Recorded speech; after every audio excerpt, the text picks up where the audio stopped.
Hello everyone. So before this, we have read about mathematical tools, and we know every mathematical tools that are required to solve numericals in physics. Now from today onwards, we'll be starting the main part of physics for IIT and for NEET. So the starting part for physics for IIT JEE and NEET is mechanics. Like in mechanics, we'll study various types of motions, rectilinear motion, projectile motion, relative motion, and so on. So first of all, I would like to tell you what mechanics is. Mechanics क्या होता है? What is mechanics?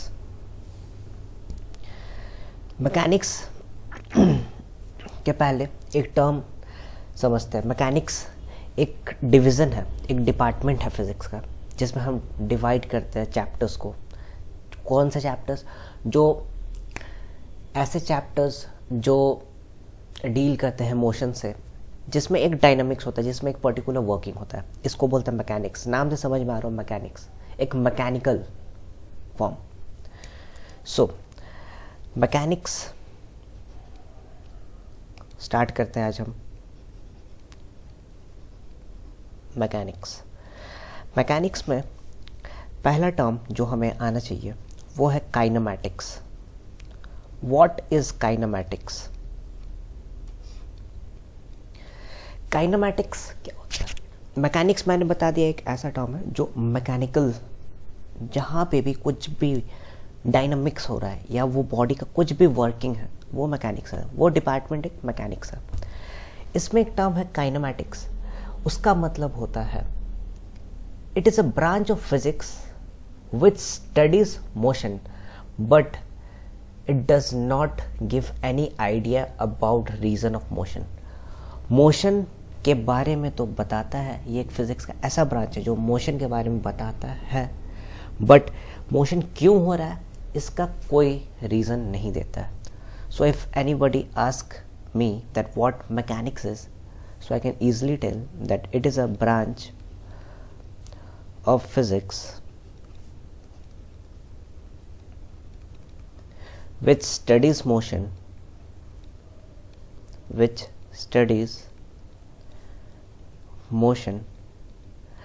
but gives no idea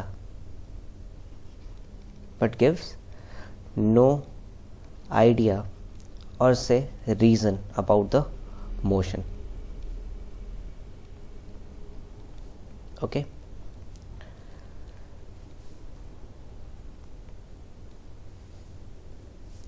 So like if a motion is occurring, so we have two bodies, right? We have two bodies.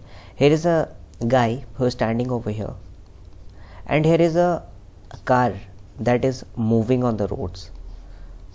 Fine. So if this guy is saying this car is moving, and this guy is saying, so who is the observer? This guy is the observer over here. This guy is the observer. Fine, this guy is the observer, and this car is moving. That is, I can say that this car is in motion.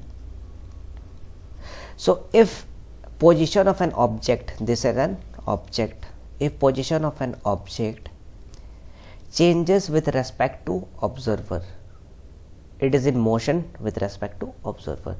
So this total I can say is that it is motion with respect to observer. Motion with respect to observer. Fine. Now, and what if the car was not moving, the car would have been in rest? Then what would I tell? If the car was in rest? If position is fixed with respect to observer and the man is over here itself, he is fixed, then the object is said to be at rest with respect to observer. In this condition we say that object is at rest with respect to observer. दो cases देखे. ये एक कोई भी इंसान है जो कि देख रहा है एक कार को जो मूव कर रहा है, मतलब मोशन में है। तो अगर ऐसा कंडीशन है जहाँ पे ऑब्जर्वर ऑब्जर्व कर रहा है किसी बॉडी को मूव करते हुए, उस पर्टिकुलर कंडीशन में बोलेंगे motion with respect to observer. और अगर ये इंसान वहीं पे है अभी भी, लेकिन जो बॉडी मूव कर रहा था वो अब मूव नहीं कर रहा है, उस कंडीशन में बोलेंगे object is at rest with respect to observer. So what I can say is rest or motion is a property of object as well as observer. Rest और motion किसी का भी प्रॉपर्टी हो सकता है, या तो जो ऑब्जर्व कर रहा है वो भी तो मूव कर सकता है, ज़रूरी तो नहीं है वो हमेशा रेस्ट पे हो। तो it is a property of object as well as observer. Now there is one condition, no object is at absolute rest और मोशन। कोई भी ऑब्जेक्ट कभी भी बिल्कुल, अगर हम यूनिवर्सली कहते हैं वो रेस्ट पे है, तो वो पॉसिबल नहीं है। कोई ना कोई मूवमेंट होता ही है। There is a movement in everything. Fine, so we can say no object is at absolute rest और मोशन। और मोशन क्यों बताया मैंने? कोई भी ऑब्जेक्ट हो वो कभी भी ना तो प्रॉपर एकदम यूनिवर्सली रेस्ट में हो सकता है, ना ही बिल्कुल यूनिवर्सली मोशन में हो सकता है। अगर कोई ऑब्जेक्ट मोशन में है तो वो रेस्ट तो लेगा ही, और अगर कोई ऑब्जेक्ट रेस्ट पे, अगर कोई भी कह रहा है कि ये एब्सोल्युटली रेस्ट में है, ऐसा पॉसिबल नहीं है। थोड़ा सा भी उसका जो पोजीशन है वो शिफ्ट होगा कहीं पे भी। Fine, now the next topic is position. What is position? Position, like in this case I told there was an observer who is over here. Let me say this is point A, right? So this location of object with respect to observer, or I can say a particular location, is called what? Position. A particular location is called as position. Particular location is called as position, and position is a vector quantity. And हमने देखा था vector quantity क्या होता है, जिसके ऊपर direction भी हो और मैग्नीट्यूड भी हो, उसको कहते हैं vector quantity. Fine, now next is displacement. Next is displacement.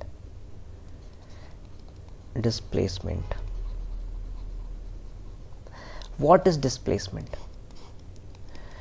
बहुत सिंपल सा वे में समझाता हूँ इसको। डिस्प्लेसमेंट को, कोई ऑब्जेक्ट है पॉइंट ए पे है, अभी ये ऑब्जेक्ट, इसको किसी ने पुश किया, ए से पुश किया, अब ये ऑब्जेक्ट थोड़ा सा शिफ्ट हो गया, यहाँ पे आ गया पॉइंट बी पे। So the change in position, यहाँ से यहाँ का जो चेंज हुआ पोजिशन, उसको कहते हैं displacement. So what is displacement? The change in position is known as displacement. So अगर इस पॉइंट का मैं, इस पर्टिकुलर चीज़ का अगर मैं डिस्प्लेसमेंट निकालूँ तो वो हो जाएगा B minus A, and displacement is a vector quantity. Displacement is a vector quantity. I hope it's fine. Okay. So ये जो b माइनस a है, ये डिस्प्लेसमेंट का मैग्नीट्यूड होता है। मतलब कैसे डिस्प्लेसमेंट हम फाइंड कर सकते हैं, that is final minus initial, या मैं बोलूँ तो शॉर्टेस्ट डिस्टेंस, कहीं से भी शॉर्टेस्ट डिस्टेंस। और अगर मेरे पास एक टर्म है डिस्टेंस, डिस्प्लेसमेंट तो हो गया, अब डिस्टेंस, उसके लिए पहले एक एग्जांपल देखेंगे। डिस्प्लेसमेंट का डायरेक्शन हमेशा इनिशियल टू फाइनल पोजीशन होगा, फाइनल टू इनिशियल नहीं, इनिशियल टू फाइनल पोजीशन होगा। तो मैं डायरेक्शन लिख दे रहा हूँ डिस्प्लेसमेंट का। The direction of displacement is always from initial to final position. Fine, and it is independent of path, only depends on initial and final position. Path के independent है। अगर पाथ के इंडिपेंडेंट का मतलब क्या है अभी मैं बताता हूँ एक एग्जांपल से। मतलब मेरे पास एक एग्जांपल है,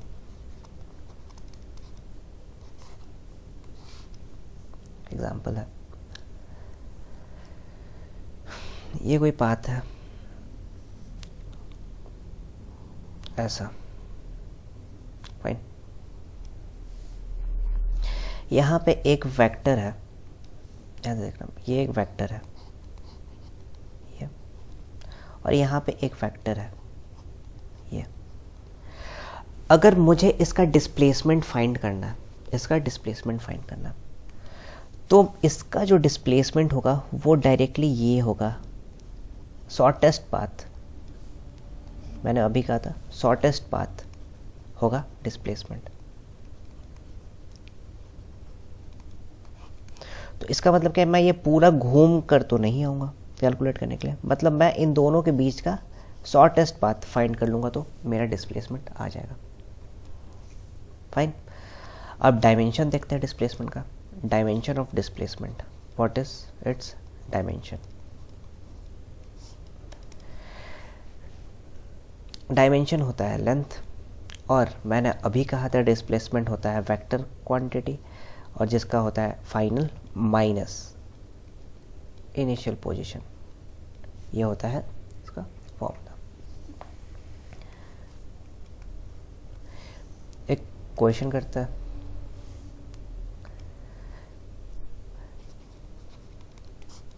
in a given time interval position of a particle changes from, I repeat once again, in a given time interval position of a particle changes from 1, 2, 3 to 4, -2, 8. Once again I am repeating the question. In a given time interval position of a particle changes from 1, 2, 3, 4, -2, 8. We have to find the displacement vector. Find the displacement vector.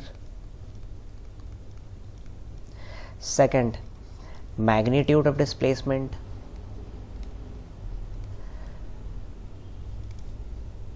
Fine. So, and displacement unit vector also.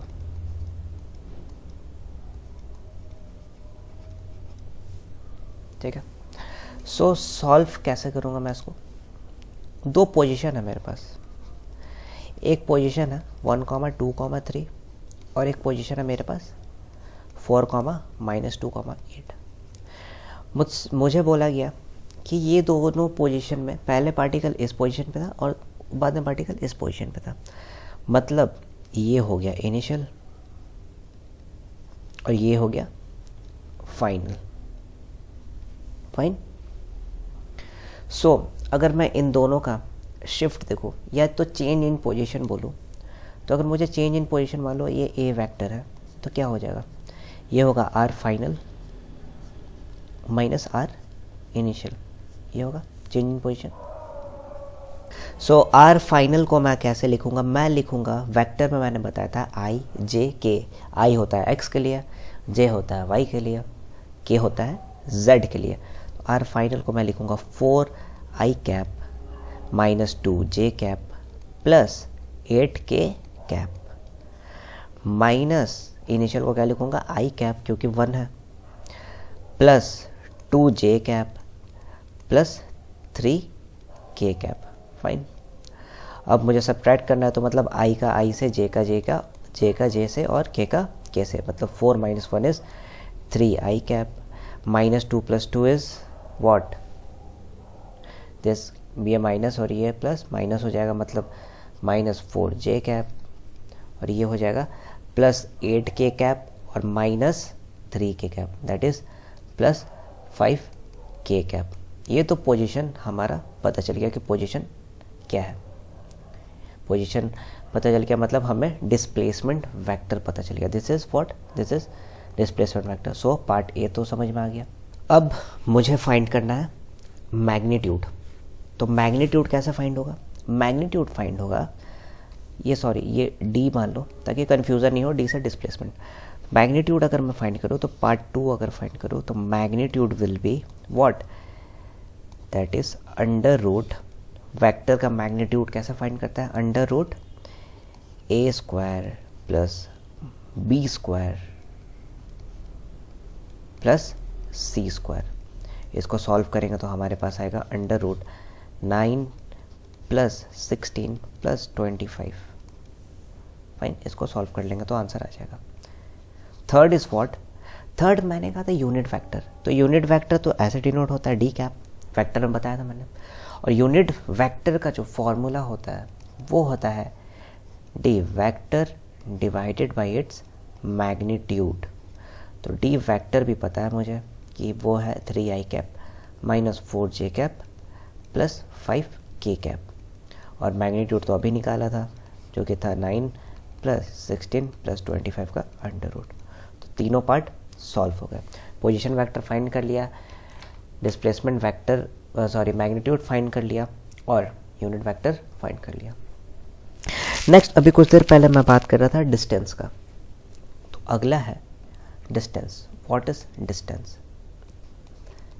Distance बहुत easy way में समझाता हूं मैं distance को।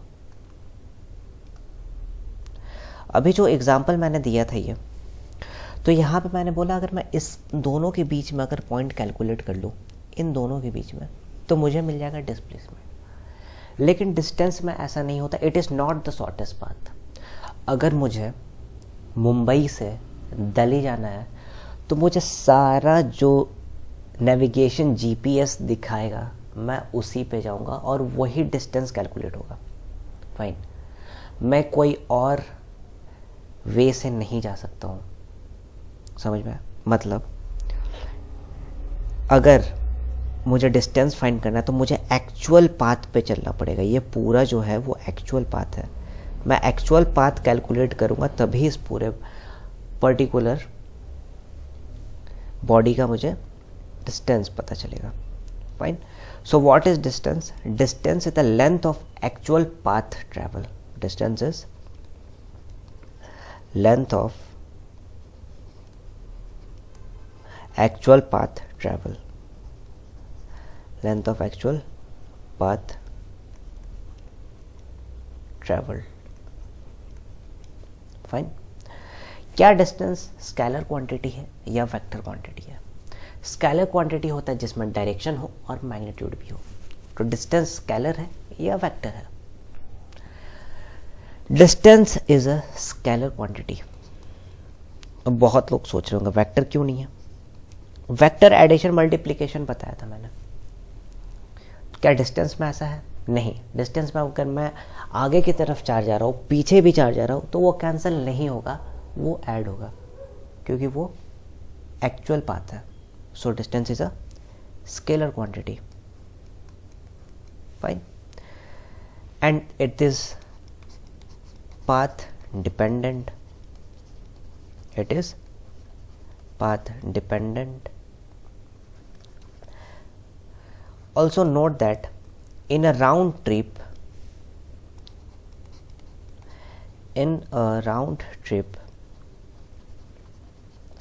displacement is 0, लेकिन क्या distance 0 होगा? Displacement is equals to 0 but distance is not equal to 0। अभी बताया मैंने, क्योंकि डिस्टेंस एक एक्चुअल पाथ होता है इसीलिए डिस्टेंस 0 नहीं होगा कोई भी। ठीक है? क्या कभी ऐसा सिचुएशन आ सकता है जब डिस्टेंस डिस्प्लेसमेंट के बराबर हो, डिस्टेंस भी वही हो और डिस्प्लेसमेंट भी वही हो? ऐसा इक्वालिटी कभी एग्जिस्ट कर सकता है क्या? ऑब्वियसली कर सकता है। अगर कोई भी ऑब्जेक्ट है वो सिर्फ स्ट्रेट लाइन में जा रहा हो तो जो डिस्टेंस होगा वो डिस्प्लेसमेंट भी तो होगा। तो for straight line motion equality will hold. I hope it's fine. Okay, so kinematics के जो बेसिक्स है बहुत, वो मैं जो काइनेमैटिक्स के बेसिक्स है वो मैंने बता दिया। अब यहाँ स्टार्ट होगा हमारा रेक्टिलिनियर मोशन। यहाँ से will be starting rectilinear motion, rectilinear motion, और I can say one dimension motion from here. Now what is rectilinear motion? Rectilinear मैंने बहुत पहले लेक्चर से बोला है, फिजिक्स में जो टॉपिक होता है, from that we can define what exactly the meaning is. For rectilinear over here, it is motion along a straight line. Rectilinear over here is motion along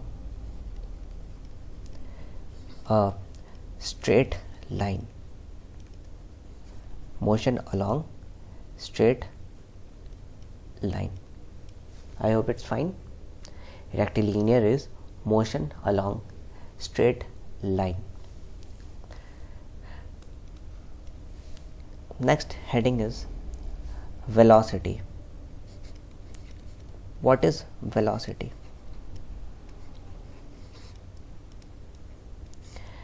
Velocity is rate of change of position or displacement with respect to time. What is velocity? Velocity is rate of change of position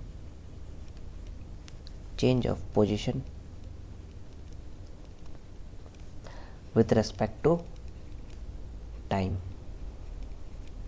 And what is average velocity?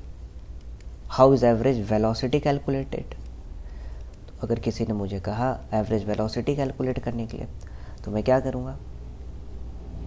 तो simple सा बात है, displacement by time taken, displacement by time taken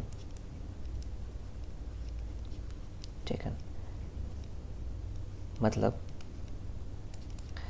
x F minus final minus initial divided by time taken, final time minus initial time. So what is a velocity, scalar or vector? So velocity is a vector quantity. The direction is always along displacement. Direction of velocity is always along displacement. For a round trip, average velocity is 0. Note that for a round trip,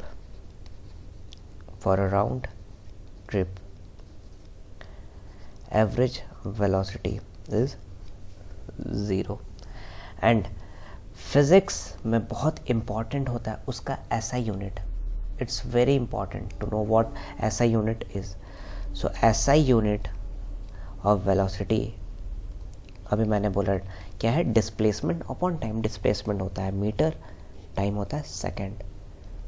तो what is SI unit? SI unit हो गया metre per second. ठीक है.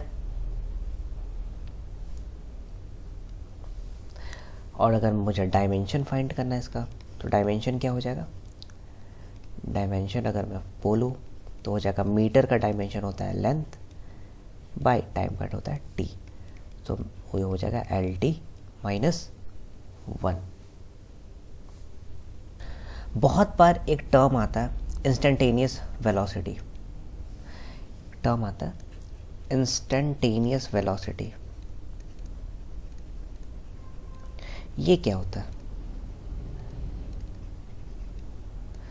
Instantaneous velocity एक ऐसा velocity जो कि उस पर्टिकुलर इंस्टेंट जहां पे हमें वेलोसिटी फाइंड करना है वहां पे हो. So velocity at a particular instant को हम कहते हैं instantaneous velocity, particular instant. Fine. Now next heading is speed. तो वेलोसिटी हमने देखा, displacement with respect to time था। तो स्पीड क्या होगा, जैसा हमने पढ़ा था डिस्प्लेसमेंट और डिस्टेंस, तो स्पीड वैसे ही वेलोसिटी और speed.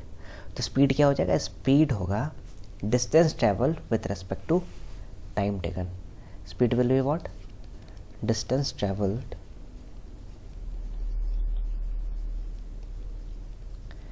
with respect to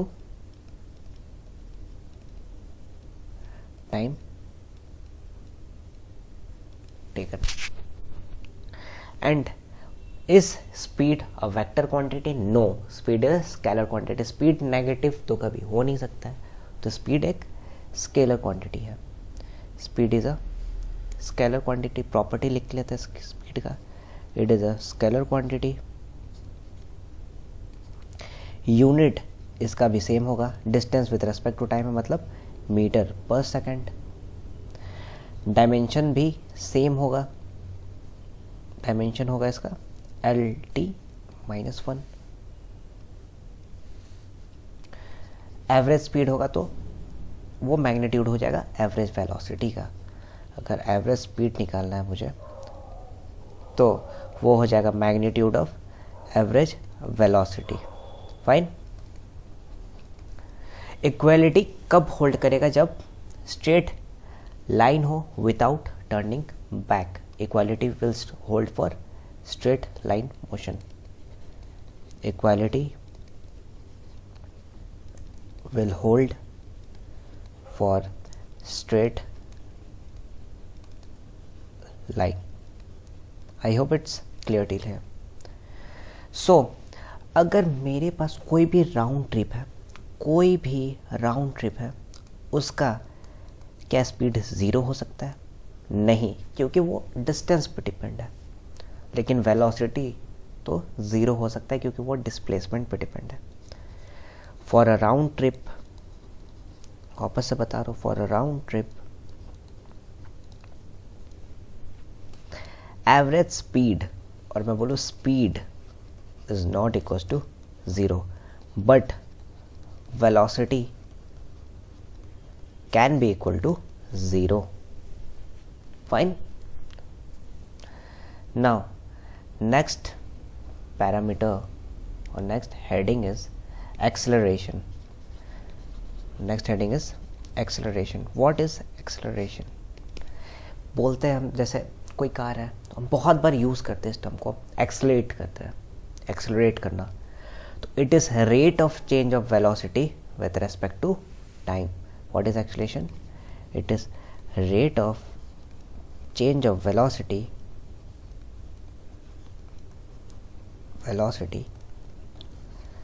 with respect to time.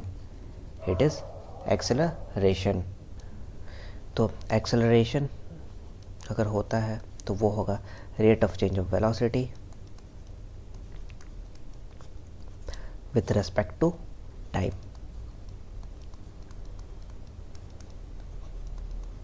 I hope it's clear हो गया। अब एक्सेलरेशन के प्रॉपर्टीज के बारे में देखते हैं। Acceleration is a vector quantity, क्योंकि वेलोसिटी पे डिपेंडेंट है, so it is a vector quantity. Direction is always along change in velocity. So what is the direction? Along change in velocity. Unit क्या होगा? यूनिट क्या होगा इसका?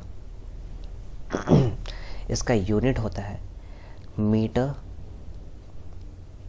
Second square. ठीक है, इसका यूनिट होता है मीटर पर सेकंड स्क्वायर। इसका डायमेंशन क्या होता है? इसका डायमेंशन होता है LT-2। ठीक है, L T minus two. Velocity 3 ways में चेंज हो सकता है, या तो वो वेरिएबल स्पीड हो, चेंजिंग डायरेक्शन हो, या दोनों हो। ठीक है, velocity can be change in 3 ways, either it is a variable speed, changing direction, और both of them. I hope it's fine. एक क्वेश्चन करता है, please note down a question. The question is, a car is running with speed 36 kilometer per hour. 36 kilometer per hour. A car is running with speed 36 kilometer per hour. It takes a U-turn with constant speed. It takes a U-turn with constant speed in 10 seconds. In 10 seconds. Find the average velocity, acceleration, sorry. Find the average acceleration during the U-turn. During U-turn. So, I'll be solving this question. I told car is moving with a speed of 36 km per hour. What is the speed? Or this is the velocity of 36 km per hour. Always remember to change kilometer per hour to its SI unit. We multiply it by 5 by 18. And 18 2 times is 36, that is 10 meter per second. This is the SI unit of velocity. Physics में unit का बहुत ध्यान रखेंगे। Kilometre per hour था तो उसके SI unit में convert कर लिया। अब क्वेश्चन क्या है, कोई कार है, वो गया, फिर उसने यू टर्न ले लिया।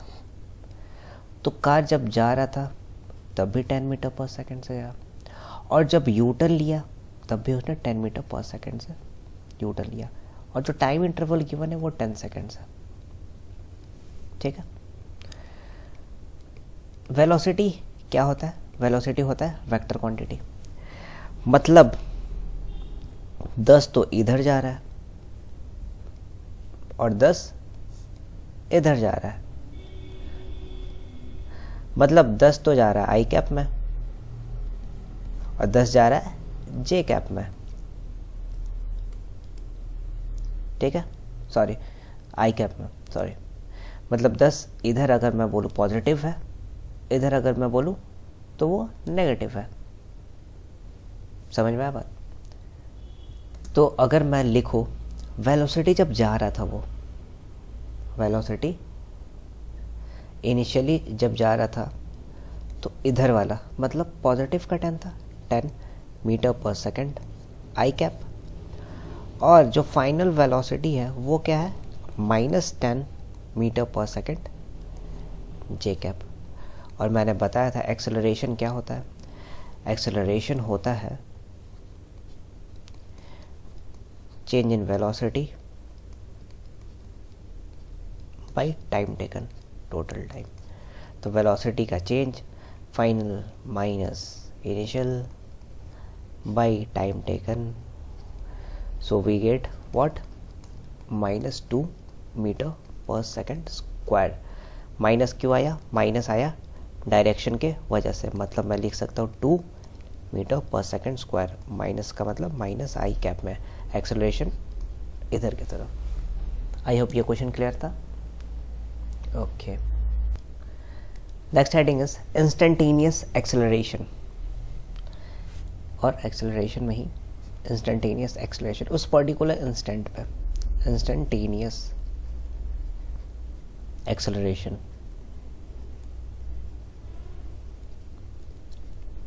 Instantaneous acceleration. एक्सेलरेशन मैंने कहा था change of velocity with respect to time. Change अगर मैं डिफरेंशिएशन के टर्म में लिखूं तो क्या होगा? वो change dv by dt, change of velocity with respect to time. अब यहाँ जो स्टेप्स ध्यान से समझना, अगर वेलोसिटी क्या होता है, वेलोसिटी क्या होता है, वेलोसिटी होता है change of displacement with respect to time. मतलब ये होता है dx बाई dt, ये डिस्टेंस या डिस्प्लेसमेंट है, समझ में बात। और अगर मैं इसको dv बाई dx से मल्टीप्लाई कर दूं, क्यों? क्योंकि dv बाई dt लाना है मुझे, तो dx से मल्टीप्लाई कर दिया ताकि यही एक्सप्रेशन आ जाएगा।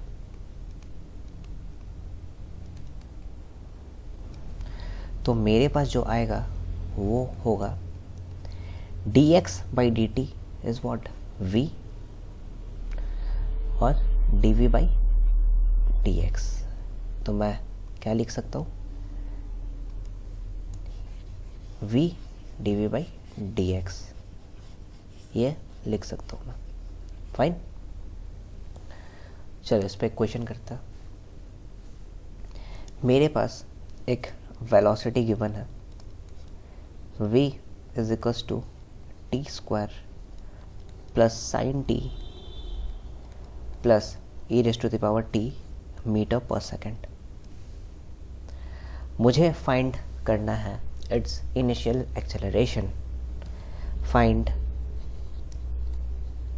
Initial acceleration. तो अभी मैंने बताया था a is equal to what, dv by dt। तो विथ रेस्पेक्ट टू टाइम क्या करेंगे, विथ रेस्पेक्ट टू टाइम इसको डिफ्रेंशिएट कर देंगे तो हमारे पास आ जाएगा एक्सेलरेशन। तो ये हो जाएगा 2t प्लस साइन टी का डिफ्रेंशिएशन होता है cos t प्लस e की पावर x का डिफ्रेंशिएशन e की पावर x। ध्यान से समझिए, ये बोल रहा है इनिशियल। इनिशियल का मतलब at t is equal to 0। तो एक्सेलरेशन का वैल्यू हो जाएगा, यहाँ पे हो जाएगा 2 इंटू 0 इज 0 प्लस कॉस 0 होता है 1 प्लस e की पावर 0 इज प्लस e की पावर 0, e की power 0 is 1, so we gate 2 metre per second square. I hope it's clear. अब जो फॉर्मूला अभी मैंने डिराइव किया था उस पर क्वेश्चन कर लेते हैं, कैसे क्वेश्चन आते हैं। Write down, a particle moving along positive x axis, a particle moving along positive x axis has a velocity x square plus x. A particle moving along positive x axis has a velocity x square plus x. Find acceleration at x is equals to 2 meter per second. Find करना. So right now I derived a is equals to v dv by dx. ये पता था.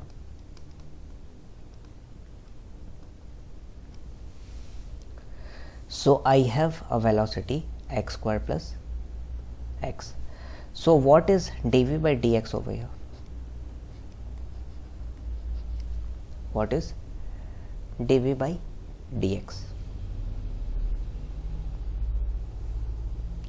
dv by dx is 2x plus 1, and I need to find what? I need to find at x is equals to 2 and at x equals to 2. So I will substitute a is equals to v. V is what? X square plus x, and dv by dx is 2x plus 1. At x equals to 2 it will be 2 square plus 2, and 2 into 2 is 4 plus 1 5. 6 5 ja, it is 30 meter per second square. I hope it's clear. Next is uniform motion.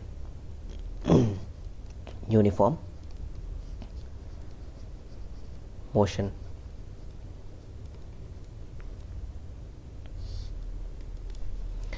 Now what is uniform motion?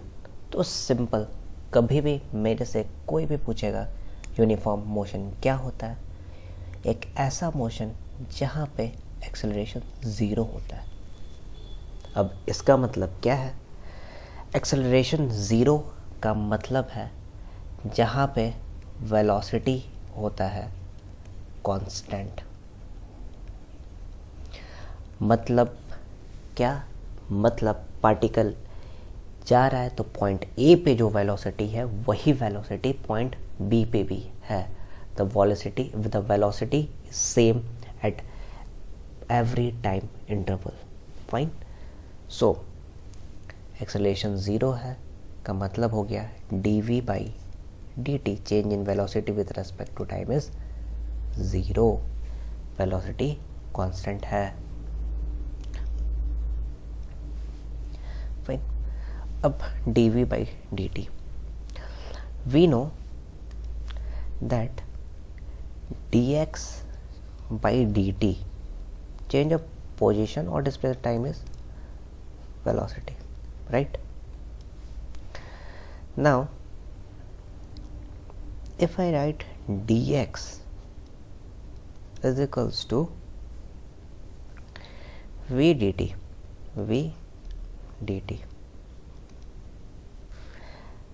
at an initial displacement xi, initial time 0 till time t. Fine. So what I get over here is x I and final position. X displacement limits xi till xf is equals to v dt is what? t 0 to t. Integrate किया है normally मैंने, तो मेरे पास आएगा final minus initial is equals to V T. तो मेरे पास आया change in position, that is displacement, is equals to V T. क्या आया? Change in position is equals to V T.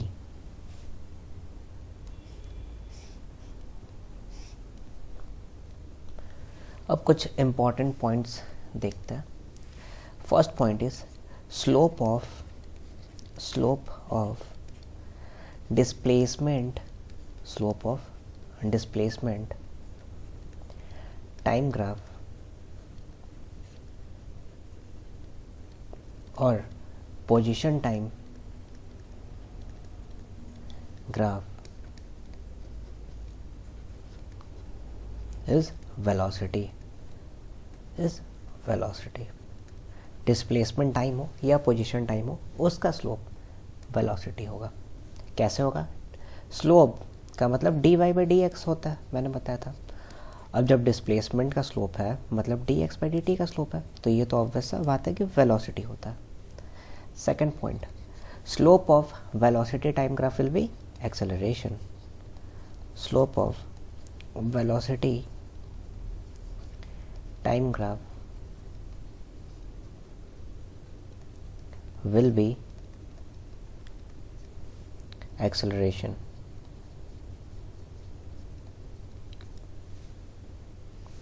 Area under velocity time graph will be, third point is area under velocity time graph will be change in position or displacement. Change in position or displacement.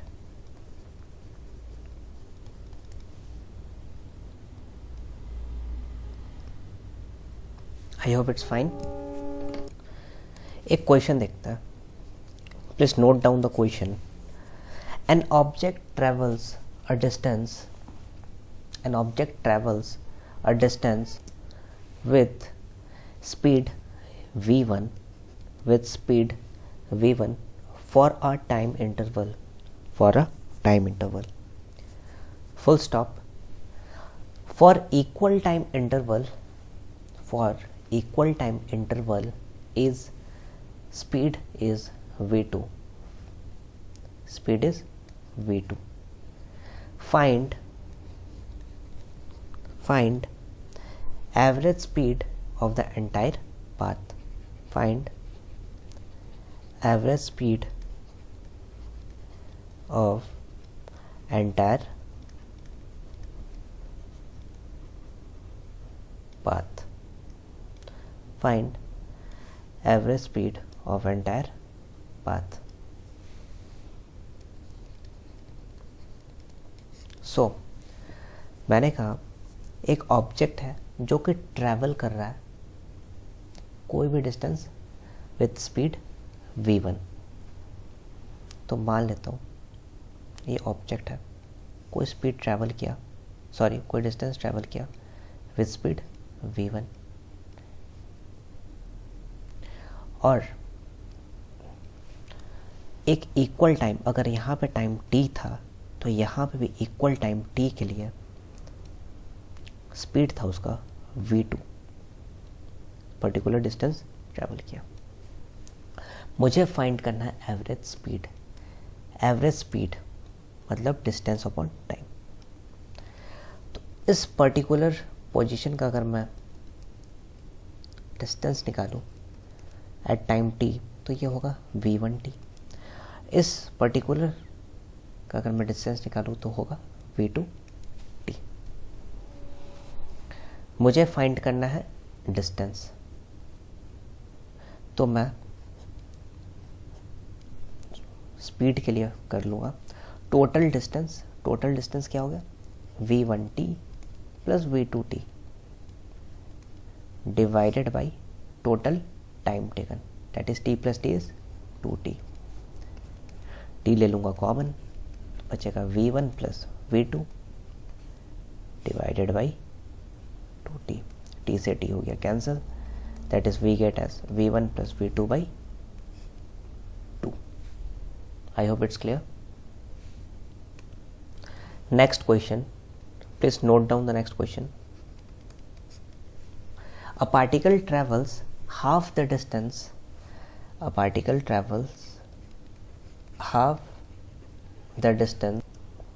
half the distance with speed v1. A particle travels half the distance with speed v1 and other half distance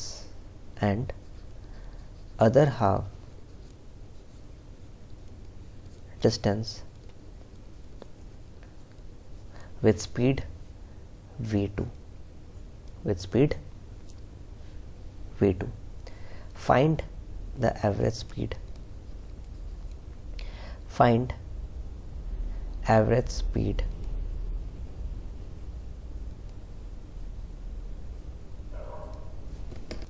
So according to question, कोई particle है,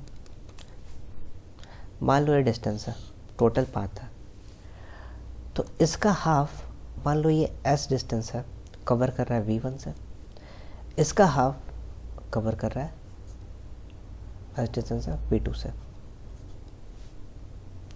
ठीक है, particle is travelling half the distance with speed v1 and half the distance with v2। So average speed find करना है। So average speed होगा s plus S total distance, और मान लो यहाँ पे टाइम अलग होगा क्योंकि यहाँ इस बार टाइम इक्वल नहीं गिवन है, तो मान लो इस पर t1 था और इस पर t2 था, तो ये तो हो जाएगा 2s। टाइम क्या होगा, टाइम होगा स्पीड बाई वेलोसिटी, क्योंकि speed is equal to distance by time, v is equal to S by t2, v is equal to S by t1। So t1 क्या हो जाएगा s बाई v1, और वैसे ही t2 हो जाएगा s by v2। Solve करेंगे तो आ जाएगा 2 v1 v2 divided by v1 plus v2। I hope it's clear over here. Next heading is uniformly accelerated motion. Next heading is uniformly accelerated motion. अभी मैंने बताया था यूनिफॉर्म मोशन में acceleration 0 और velocity constant, लेकिन यहाँ पे यूनिफॉर्मली एक्सेलरेटेड मोशन में एक्सेलरेशन होता है कांस्टेंट, मतलब एक्सेलरेशन क्या होता है, dv बाई dt होता है एक्सेलरेशन। तो अगर मैं dv लिखूं तो क्या हो जाएगा, ये हो जाएगा a dt। टाइम को मान लो 0 से t, वेलोसिटी मान लो पहले इनिशियल था u, बाद में हो गया फाइनल वेलोसिटी v।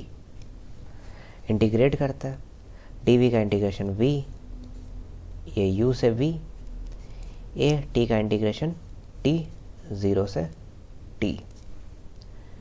तो यहाँ पे आएगा मेरे पास upper limit minus lower limit is equals to A T. ये मेरा पहला इक्वेशन ऑफ मोशन है, v minus U is equals to A T. Velocity को लिख सकता हूं मैं dx by D T, change in velocity, change in velocity dx by D T is equals to u plus A T हो जाएगा, u उधर चला जाएगा तो u प्लस ए टी। अब dt को मैं वहां लेके जा रहा हूं तो dx कहां से कहां तक, x इनिशियल से लेके x फाइनल तक is equals to u dt कहां से कहां तक 0 to t plus a dt कहां से कहां तक 0 to t dt। Now let's integrate, dx का इंटीग्रेशन x, लिमिट्स लगा के हो जाएगा xf minus xi is equals to u t का इंटीग्रेशन dt का इंटीग्रेशन t, लिमिट्स लगा के होगा u t प्लस यहाँ पे हो जाएगा a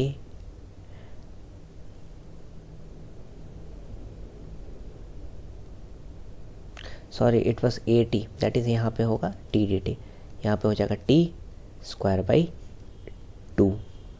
सो यहाँ से क्या मिला, ये चेंज इन डिस्प्लेसमेंट हो जाएगा s is equals to U T plus half A T square, s is equals to U T plus half A T square.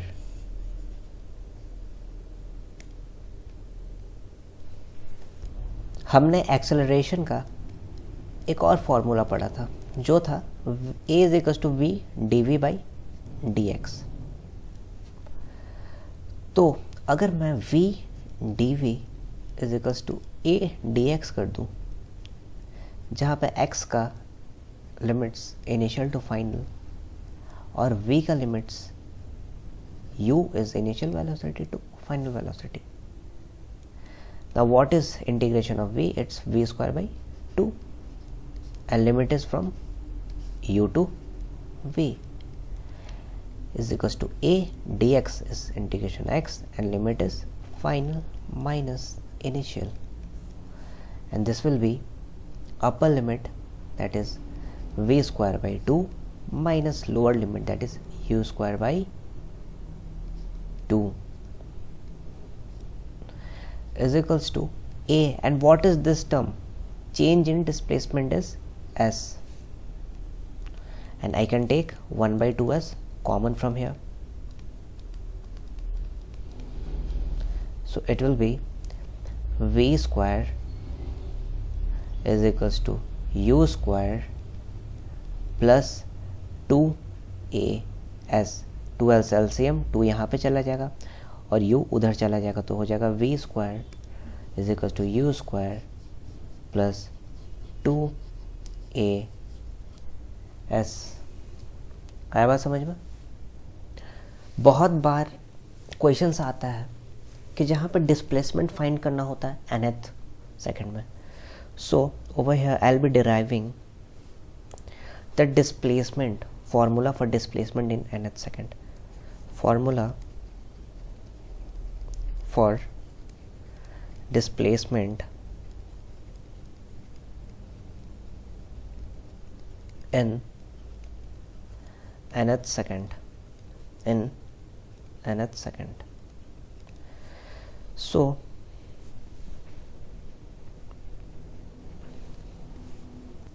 if I write for a normal displacement position that I have read right now for time interval n, it will be Sn is equals to un plus half a n square. ये होगा Sn is equals to un plus half a n square. Sn is equals to un plus half a n square. और अगर मैं लिखूँ same time interval S n-1 के लिए, तो ये होगा u n-1 plus half a n-1 का स्क्वायर. क्या होगा? u n-1 plus half a n-1 का स्क्वायर. ये अगर है इक्वेशन 1, ये अगर है इक्वेशन 2, तो क्या आएगा मेरे पास? So if I subtract n-1, what will I get? That is, I am telling if I subtract equation 2 and 1, so I get un plus, equation 1 and 2, half an square minus un minus u plus half an square minus 2n plus 1. Now I get un plus half an square minus un plus u minus half an square minus half an square plus 2n minus 1. So this gets cancelled. There was a minus calculation mistake over here that I have corrected, so it will be, sorry for that,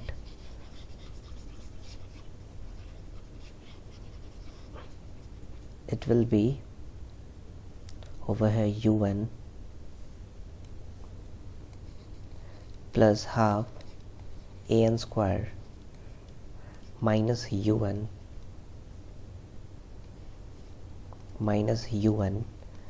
plus an square by 2 plus half a minus an.